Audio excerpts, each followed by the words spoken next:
Hi guys, review tayo sa nabili namin na na power electricity saving box daw.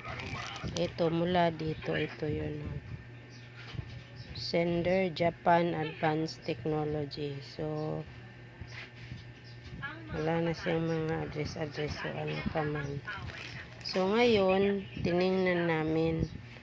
Mayroon electrician dito sa amin at pinatingin namin at binuksan niya. Ito siya, ganito sana yun, ayan, tapos binuksan niya, ganyan. Ito lang ang laman guys, oh. So hindi daw ito, mas lalaki pa daw yung ano mo dito, yung kain ng electricity mo, kasi itong dalawa na ito umiilaw.